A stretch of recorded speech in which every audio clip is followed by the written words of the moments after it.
할렐루야. 여러분을 축복합니다. 아멘. 오늘 디모데후서 3장 14절부터 17절까지 말씀으로 하나님의 사랑, 성경, 하나님의 사랑, 성경, 이런 제목으로 말씀의 은혜를 나누고자 합니다. 사랑하는 성도 여러분, 여러분은 사랑하는 사람에게 연애 편지 써보셨습니까? 연애 편지, 제가 하도 얘기를 많이 해서 여러분 아시겠지만 저는 써봤습니다. 3장씩 3통을 보냈는데 답장은 못 받았습니다. 그래도 중요한 거는 결혼했다는 거예요. 청춘 남녀가 누군가를 사랑하게 되면 누구나 시인이 되죠. 사랑에 빠지면 시인이 됩니다. 평소에 평범하게 보이던 것들이 전혀 새롭게 보이기 시작합니다. 그런데 재미있는 사실은요, 우리가 누군가와 사랑에 빠질 때 나타나는 현상이 우리가 성령을 받았을 때와 비슷한 것을 보게 됩니다. 사랑에 빠졌을 때와 성령을 받았을 때 나타나는 현상이 비슷하다는 거죠. 맑은 하늘에 뭉게구름이 떠다니는 것을 바라보면 사랑하는 사람의 얼굴이 보이죠. 밤하늘의 달을 보면 사랑하는 사람의 아름다운 미소가 보입니다. 쟁반같이 해맑은 그 사람의 얼굴이 보이죠. 언제나 서나 사랑하는 사람의 이미지가 겹쳐 잠시도 헤어질 수 없는 사랑의 열병을 앓게 됩니다. 근데 여러분 아십니까? 저와 여러분을 너무도 사랑해서 무려 1752쪽의 장문의 연애 편지를 쓰신 분이 계십니다. 물론 이 편지는 지금도 각 개인에게 여전히 현재 진행형입니다. 마무리가 되질 않았어요. 지금도 계속 쓰여지고 있죠. 다시 말해서 이 연애 편지는 멈춰진 것이 아니라 여전히 써지고 있다는 거죠. 얼마나 놀라운 사실입니까? 그렇다면 이 편지를 쓰신 분은 누구일까요? 바로 우리를 사랑하시는 아버지 하나님이십니다. 아멘. 사랑하는 사람과 조금이라도 더 있고 싶고 말하고 싶고 주고 싶고 나누고 싶은 마음이 생기듯이 하나님은 사랑하는 자녀들에게 자신의 모든 것을 주고 싶어 하십니다. 어떻게 하면 줄 수 있을까? 어떤 건수를 만들어서라도 주고 싶어 하는 마음을 갖고 계시다는 거죠. 이러므로 우리는 우리 앞에 있는 성경을 대할 때 이런 아버지 하나님의 마음을 가지고 접근해야 합니다. 아니, 나를 향한 하나님의 연애 편지를 애정을 가지고 펼쳐서 읽어야 합니다. 사랑하는 사람의 연애 편지는 언제라도 펼쳐서 읽으면 가슴 설리듯이 우리는 하나님이 우리에게 주신 성경을 하나님과 동일한 마음으로 그렇게 대해야 할 줄로 믿습니다. 그래서 어떤 분들은 이 성경이 수면제라서 잠이 안 올 땐 성경만 보면 잠이 온다는 사람이 있어요. 상당히 성경적입니다. 하나님이 사랑하는 자에게 잠을 주시기 때문에. 웃어보자고 한 얘기인데 웃지 않는 사람은 뭔가 문제가 있는 거예요. 우리는 성경을 수많은 책 가운데 하나의 책으로 생각할 때가 많습니다. 즉 성경책을 살아있는 하나님의 말씀이 아닌 많은 책 가운데 하나로 생각한다는 것이죠. 그러나 성경은 사람의 이성과 정신세계를 다루고 있는 일반 책들과는 근본적으로 다릅니다. 예를 들어서요, 우리가 찬송가나 복음성가를 부를 때하고 가요를 부를 때가 다릅니다. 그렇죠? 이 가요를 이렇게 저도 좀 부르거든요. 불러보면은 가요는 부르면 부를수록 뭔가 이 가슴에 이 뭐랄까 저리다고 할까요? 뭔가 애틋한 마음이 느껴져요. 그러면서 조금 기분이 좀 거시기 합니다. 근데 찬송가나 복음성가를 부르면은 이상하게 마음의 평안함이 느껴지고 기쁨이 느껴지고 막 뭔가 은혜가 느껴져요. 이 아멘한 사람들은 다 해본 사람들이에요. 근데 지금도 뭐가 뭔지 모르는 사람들이 있어요. 그렇죠? 그러니까 이게 책도 마찬가지라는 거죠. 저도 이렇게 책 읽는 걸 하지만은 이런 일반적인 책과 성경책을 이렇게 읽어보면 달라요. 일반적인 책은 아무리 많이 읽어도 뭔가 얻기는 얻는데 영적인 어떤 평안함이나 이런 거 주질 못합니다. 근데 성경은 읽으면은 그 성경 속에서 가슴에 이렇게 와닿는 어떤 그 은혜가 있는 것을 느끼게 되죠. 히브리서 4장 12절로 13절에서 성경이 어떤 책인가에 대해서 잘 알 수 있습니다. 우리 말씀 같이 읽습니다. 하나님의 말씀은 살아있고 힘이 있으며 양날선 어떤 칼보다도 더 예리해 혼과 영과 관절과 골수까지 찔러 쪼개기까지 하며 마음의 생각과 의도를 분별해냅니다. 그러므로 어떤 피조물이라도 하나님 앞에 숨길 수 없고 오히려 모든 것은 우리에게서 진술을 받으실 그분의 눈앞에 벌거벗은 채 드러나 있습니다. 아멘. 히브리서 기자의 말을 통해 매우 중요한 몇 가지 사실을 분명하게 알 수 있습니다. 네 가지로 나눠봤는데요. 첫째, 읽습니다. 하나님의 말씀은 살아있고 힘이 있다. 아멘. 믿습니까? 그러니까 여러분, 이 하나님의 말씀을 여러분이 대할 때 항상 뭘 생각해야 되냐? 하나님의 말씀은 살아있다는 거죠. 또 뭐가 있다? 힘이 있다는, 힘이 있다. 자, 두 번째요. 양날선 어떤 칼보다도 더 예리하다. 그렇죠. 세 번째요. 혼과 영과 관절과 골수까지 찔러 쪼개기까지 한다. 뭐가요? 하나님의 말씀인 성경이 그렇다는 거죠. 네 번째요. 마음의 생각과 의도를 분별해 낸다. 아멘. 그러니까 하나님의 말씀인 성경을 통해서 자신의 마음의 생각과 의도를 분별해 낸다는 것이죠. 여러분, 이 세상에 그런 책이 어디 있습니까? 오직 하나님의 말씀인 성경이 이런 은혜를 주시는 줄로 믿습니다. 쉽게 말해서 하나님의 말씀인 성경은 저와 여러분의 삶의 종합병원과 같습니다. 종합병원에 입원하면 우리는 몸의 모든 신체 조직에 관하여 정확한 검사를 받을 수 있습니다. 내 몸에 어떤 조직이 병이 들었는지, 어떤 기관이 약한지 점검할 수가 있습니다. 이와 마찬가지로 성경은 단순히 사람의 외적인 상태만 살피는 것이 아닙니다. 사람의 혼과 영과 관절과 골수까지 찔러 쪼갭니다. 심지어는 사람의 마음속에 있는 생각과 감정까지 알아냅니다. 성경이 하는 중요한 역할입니다. 그래서 우리가 성령을 받아 구원받은 하나님의 자녀라면 우리는 성경 말씀을 펼쳐서 읽을 때 이 성경 말씀이 살아있다는 게 느껴집니다. 아멘. 그러니까 여러분, 영이 통한다고 하잖아요. 그렇죠? 영이 통한다고 하듯이 하나님의 말씀은 살아있기 때문에 이 말씀이 성령으로 충만한 사람과 만났을 때 여기에 이제 흔히 말하는 이제 스파크가 일어난다 이거죠. 그리고 하나님의 어떤 뜻이 깨달아지고 하나님의 음성을 들을 수 있게 된다라는 것이죠. 그렇다면 왜 하나님은 사람의 혼과 영과 관절과 골수를 찔러 쪼갤까요?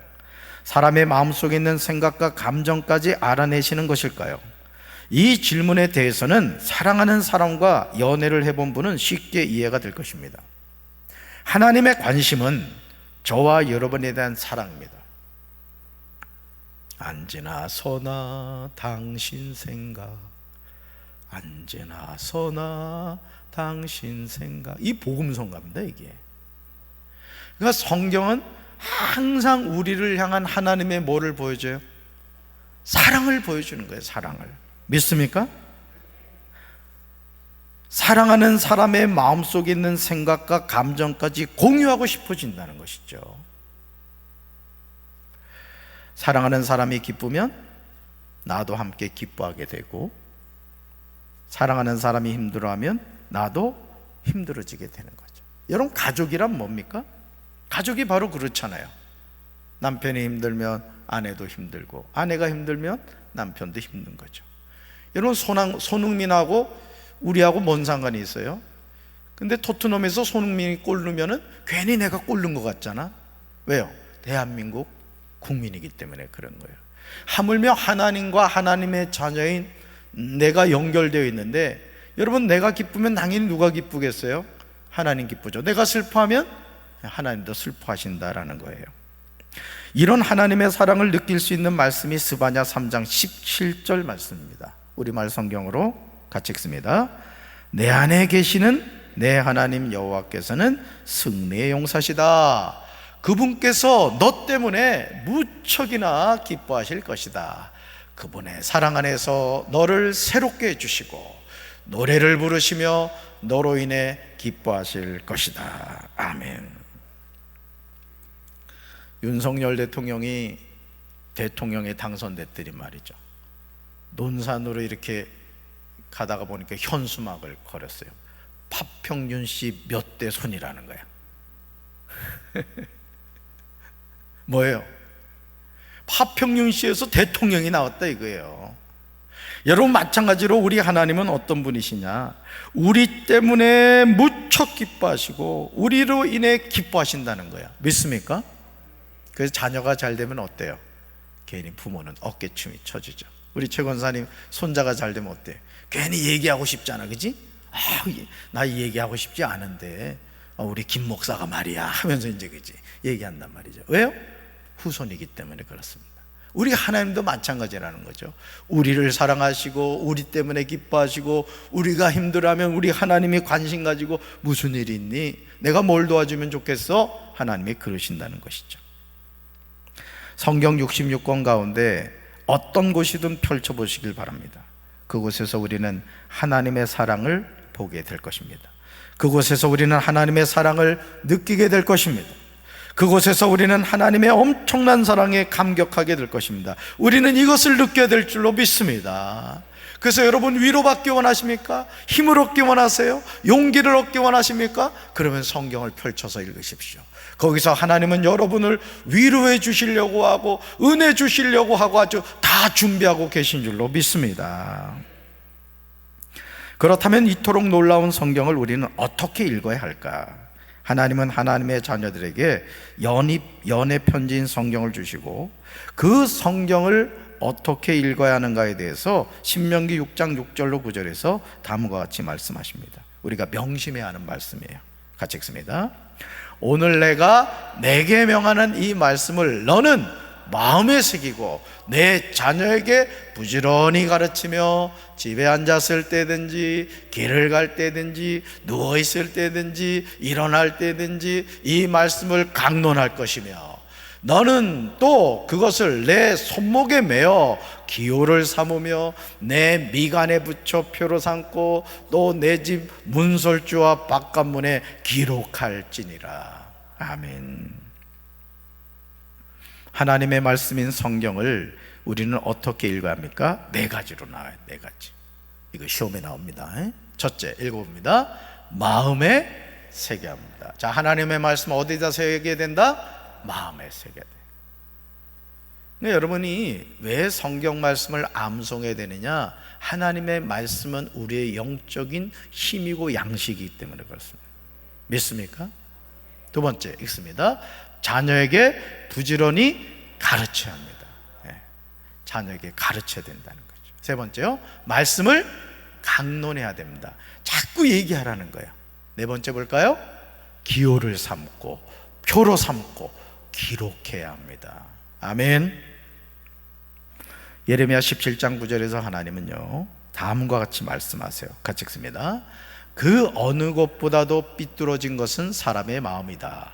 사람의 마음은 심히 악하기 때문에 아무도 그 속을 알 수 없다. 아멘.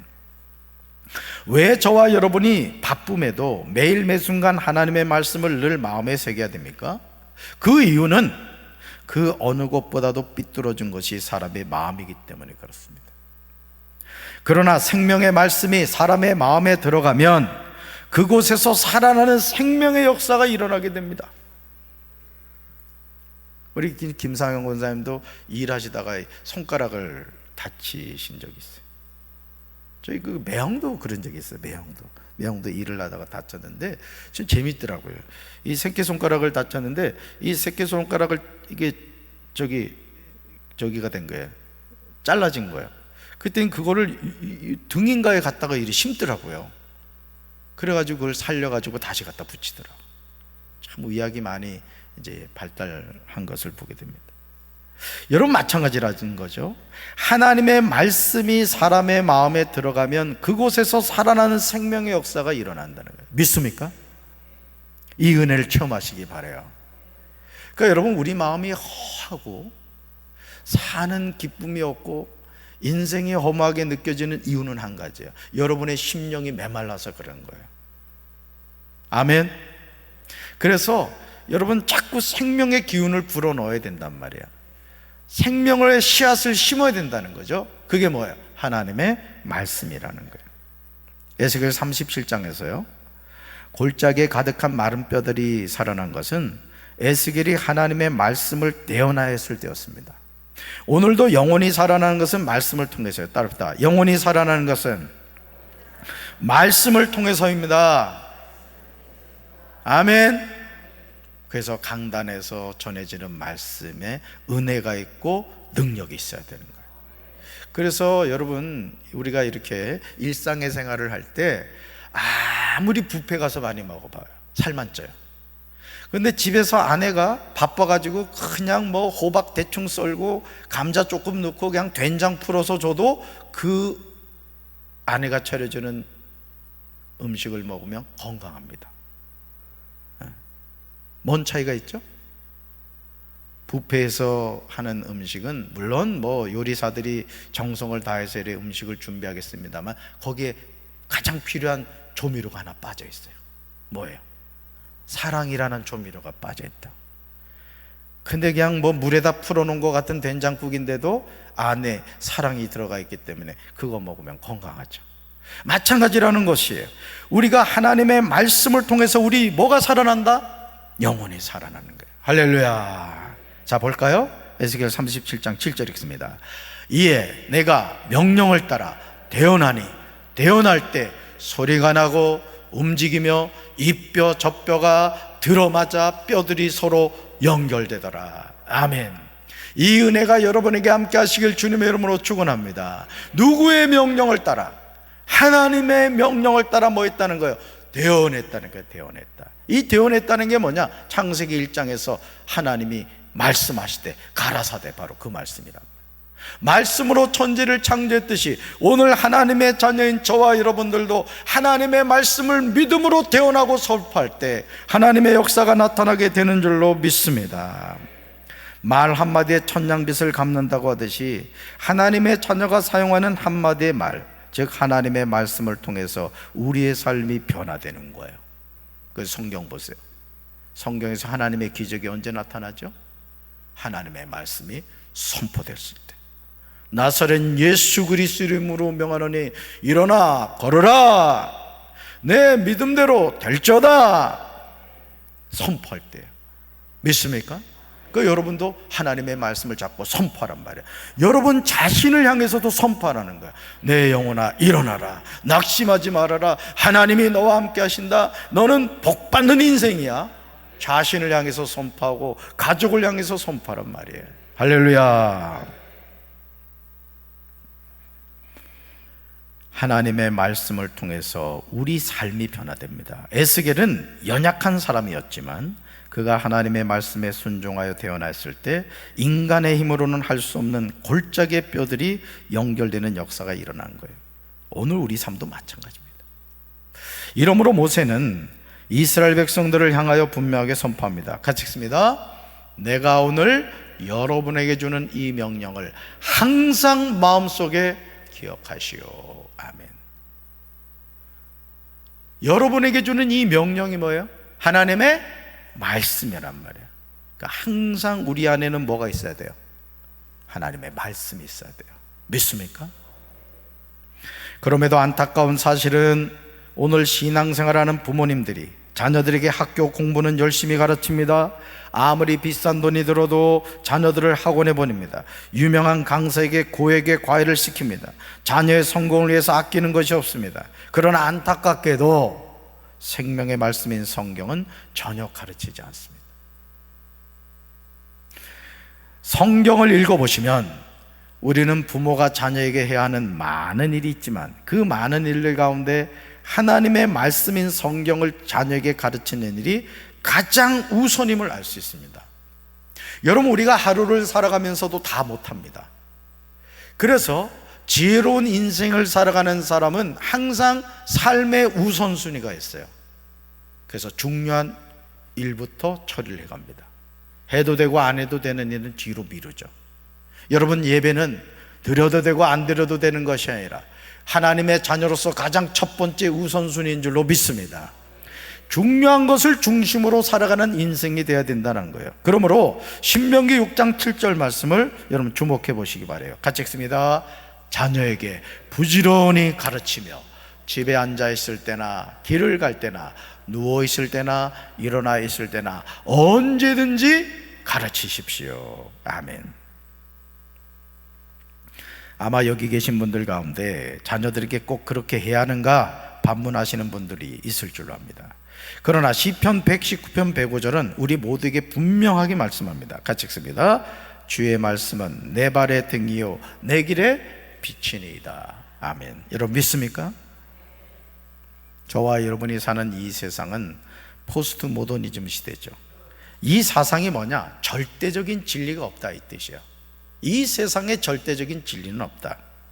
절대적인 진리가 없다는 말은 유일신이 없다는 말과 같은 거예요. 결국 이 포스트 모더니즘이라는 사상의 핵심은 뭐냐? 하나님을 부정하는 겁니다. 그러니까 여러분, 이 세상의 문화는요, 뭐로 항상 가느냐? 하나님을 인정하지 않습니다. 그래서 이어령 교수가 그 따님 통해서 이민아 그 당시에는 이제 검사였죠.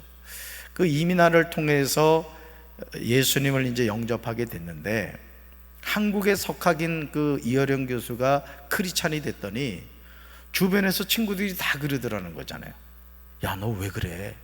너 어쩌다가 그렇게 됐어? 여러분, 이게 긍정의 말이에요, 부정의 말이에요? 네, 불쌍하다는 듯이 그렇게 얘기를 하더라는 거죠. 너같이 똑똑한 한국을 대표하는 석학이 야, 어떻게 네가 예수를 믿냐? 아주 비아냥거리듯이 그렇게 말을 하더라는 거죠. 여러분, 이 세상의 문화를 영적으로 볼 수 있어야 돼요. 영적으로 볼 수 있을 때, 이 이면에는 항상 사탄이 역사하고 있구나, 궁극적으로는 하나님을 부정하고 있구나, 이걸 여러분이 깨달으셔야 된다는 거예요. 저와 여러분이 고백하는 신앙의 근간을 완전히 흔들어 버리는 거죠. 이러므로 우리 사랑하는 자녀들이 집에 앉아 있을 때나 길을 걸어갈 때, 자리에 누웠을 때나 자리에서 일어날 때 언제든지 하나님의 말씀을 그들에게 가르쳐 주지 않는다면 어느 순간 우리 자녀들도 유일하신 하나님을 부인하는 존재가 되고 만다는 거예요. 여러분 생각해 봐요. 예를 들어 제가 목사인데 우리 이내가 하나님을 부정한다고 생각해 봐요. 내가 장로인데 우리 자녀가 하나님을 안 믿어요. 내가 권사인데 우리 자녀들이 예수를 부인해요. 여러분, 이런 일들이 너무 비일비재합니다. 제가 최근에 들었던 말 가운데 하나가 이제 어느 목사님 그 자녀 이야기. 목사님은 목회를 잘하고 계신데 그 자녀가 몸에 막 문신을 하고 말이죠. 아직 교회를 안 다닌다는 거예요. 오늘 저도 그렇고 여러분도 그렇고 목회를 잘하는 것도 중요하고 여러분 신앙생활 잘하는 것도 중요하지만은 우리 신앙이 우리 대에서 끝나는 것이 아니라 우리 자녀 자사 손손 대대로 전해지게 되길 주님의 이름으로 축원합니다. 성경이 오늘 우리에게 그걸 가르쳐주고 있다는 것이죠. 등불 없이 캄캄한 밤에 길을 걸으면 사람은 반드시 넘어지게 됩니다. 빛이 없는 길을 걸으면 예기치 않는 순간에 실족하여 다치게 됩니다. 그러나 내 발의 등이요 내 길의 빛이 되시는 주님의 말씀이 있다면 우리는 어느 순간에도 실족하지 않습니다. 그렇다면 나에게 성경은 무엇입니까? 우리는 하나님이 나에게 주신 생명의 말씀에 대해서 어떻게 처신해야 될까요? 사도 바울은 디모데후서 3장 14절로 17절에서 그리스도인이 성경에 대해서 어떤 자세를 가져야 하는가에 대해서 말씀하고 있습니다. 그리스도인이 성경에 대해서 어떤 자세를 가져야 되는가? 우리 말씀 같이 읽습니다. 그러나 너는 배우고 확신한 일에 거하라. 너는 내가 누구에게서 배운 것을 알며 또 어려서부터 성경을 알았나니 성경은 능히 너로 하여금 그리스도 예수 안에 있는 믿음으로 말미암아 구원에 이르는 지혜가 있게 하느니라. 모든 성경은 하나님의 감동으로 된 것으로 교훈과 책망과 바르게 함과 의로 교육하기에 유익하니 이는 하나님의 사람으로 온전하게 하며 모든 선한 일을 행할 능력을 갖추게 하려 함이라. 아멘. 사도 바울이 영적인 아들 디모데에게 가장 우선적으로 주목하는 자세가 뭐냐? 그러나 너는 배우고 확신하는 일에 거하라는 거예요. 여러분, 저는 이제 테니스를 참 좋아합니다. 제가 뭐 이래 치진 않습니다만은 이번에 그 19세 되는 테니스 선수가 우승을 했더라고요. US 오픈. 참 대단하더라고요. 근데 여러분 한번 생각해 보세요. 저는 이제 조코비치를 참 좋아하는데, 여러분 조코비치가 세계적인 선수 아닙니까? 그랜드슬램을 달성한 사람이에요. 근데 여러분 아세요? 그 조코비치를 지도하는 코치가 있습니다. 근데 그 코치는 뭐 1등 한 적이 없어요. US 오픈에서 1등 한 적도 없고 뭐 윈블던에서 우승한 적도 없어요. 그럼에도 코치가 있습니다. 뭘 말하죠? 내가 아무리 잘나고 훌륭한 세계적인 선수라 할지라도 나는 나를 보지 못한다는 거예요. 근데 코치는 지도를 통해서 나의 연약한 점, 약점을 보완하게 해주는 거예요. 강점을 극대화하게 해준다는 것이죠. 오늘 하나님의 자녀인 저와 여러분도 마찬가지라는 거죠. 내 인생이 경험에 의해서 됩니까? 내가 가지고 있는 세상의 스펙으로 됩니까? 아니라는 거예요. 우리는 항상 하나님의 말씀 가운데 서야 될 줄로 믿습니다. 이 말씀이 우리의 등불이 되고 우리의 길이 된다는 것이죠. 그래서 하나님의 자녀는 이 말씀 가운데 서야 될 줄로 믿습니다. 동일한 구절을요, 세 번역은 다음과 같이 번역하고 있어요. 같이 읽습니다. 그러나 그대는 그대가 배워서 굳게 믿는 그 진리 안에 머무십시오. 아멘. 왜 성경을 가까이 되느냐? 진리 안에 머물기 위해서입니다.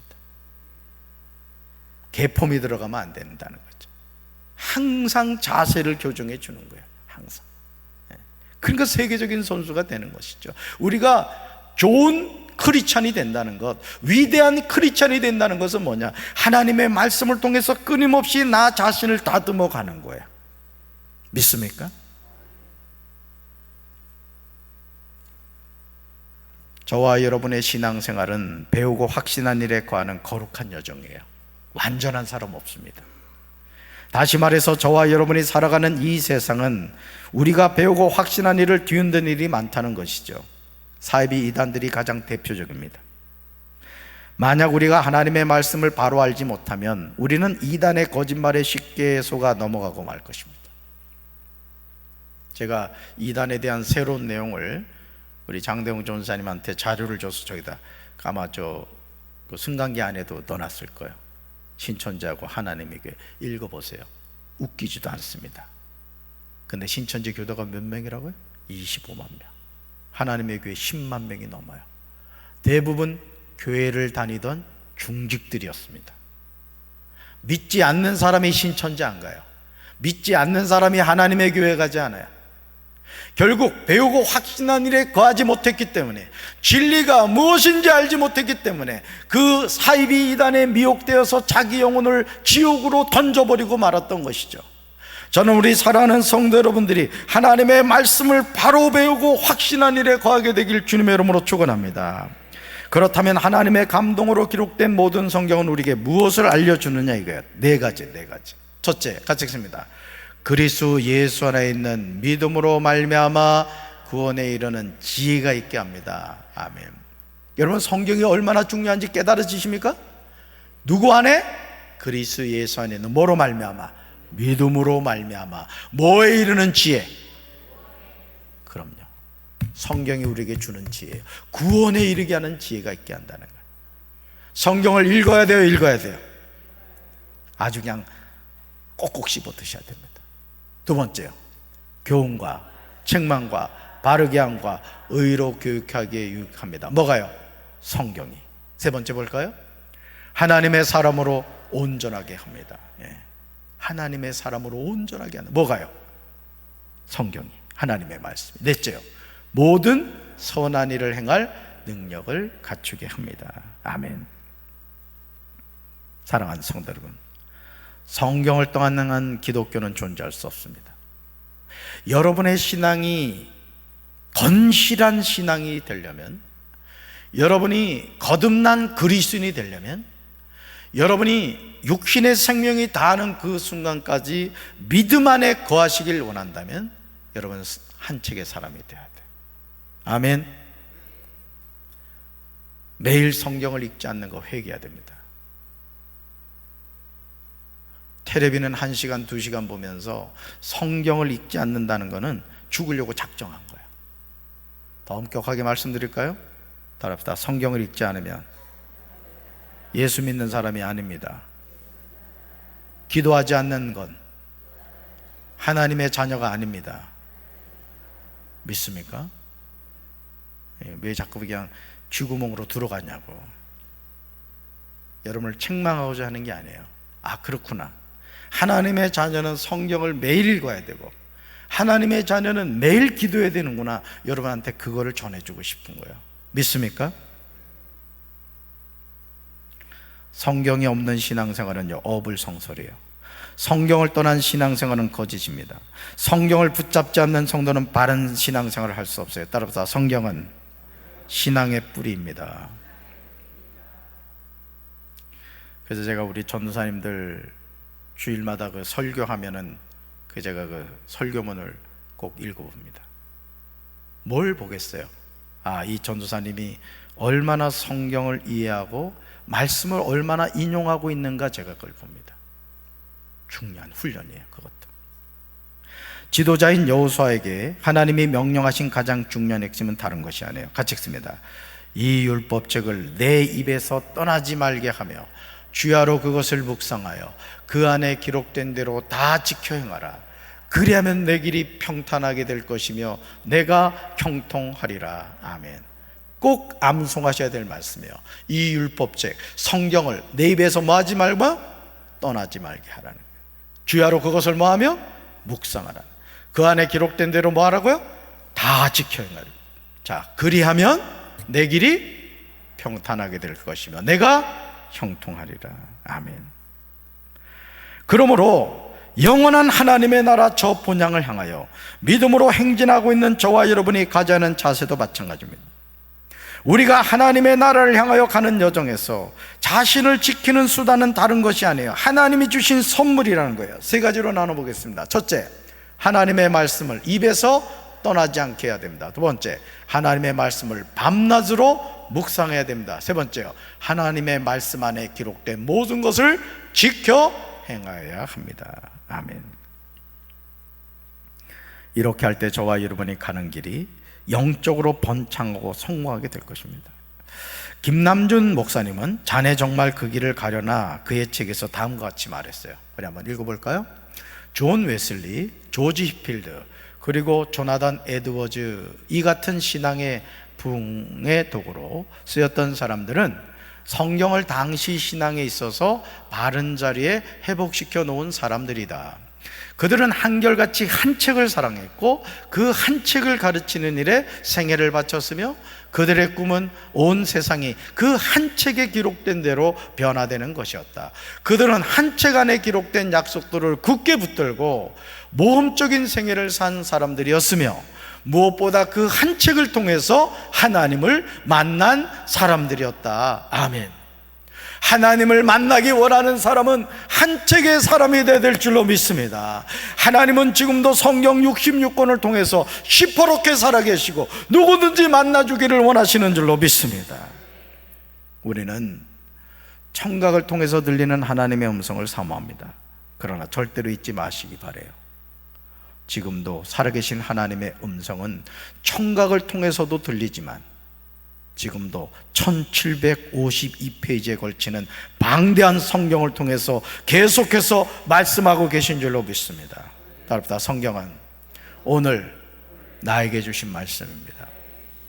아멘. 아, 이거 김 집사가 들어야 될 거야. 아니에요. 내가 들어야 될 말씀이에요. 이제 우리는 하나님의 말씀인 성경을 펼쳐서 읽어야 할 줄로 믿습니다. 그리고 생명의 말씀인 성경을 꾸준히 배워야 됩니다. 그리고 사랑하는 자녀들에게도 가르쳐야 합니다. 과거에도 한 책을 붙잡은 사람을 하나님이 쓰셨어요. 현재에도 한 책을 붙잡는 사람을 하나님이 쓰십니다. 미래에도 한 책을 붙잡는 사람을 쓰실 줄로 믿습니다. 하나님은 지금도 한 책의 사람을 통하여 하나님의 일을 이루어가고 계신 줄로 믿습니다. 우리 교회가 한 책의 교회가 되어야 될 줄로 믿습니다. 우리 모든 성도들이, 우리 목회자들이 한 책의 사람이 되어 하나님의 뜻을 바로 깨닫고 하나님의 그 뜻을 받들어 섬기는 우리 사랑하는 성도들 되기를 주님의 이름으로 축원합니다. 가슴에 손 얹겠습니다. 하나님 아버지, 하나님께서 성경 말씀을 통하여 지금도 우리에게 말씀하시고 우리의 삶을 인도해 주시니 감사합니다. 하나님의 말씀은 살았고 운동력이 있어 좌우의 날선 어떤 것보다도 예리하여 홍감이 관절과 고수를 찔러 쪼개기까지 한다고 했습니다. 주여, 우리가 이 말씀을 붙잡고 날마다 승리하는 삶을 살게 하여 주시옵소서. 하나님의 말씀을 주야로 묵상하게 도와주시고 그 말씀을 지켜 행함으로 형통한 인생이 되게 하여 주시옵소서. 예수님 이름으로 간절히 축복하며 기도합니다. 아멘.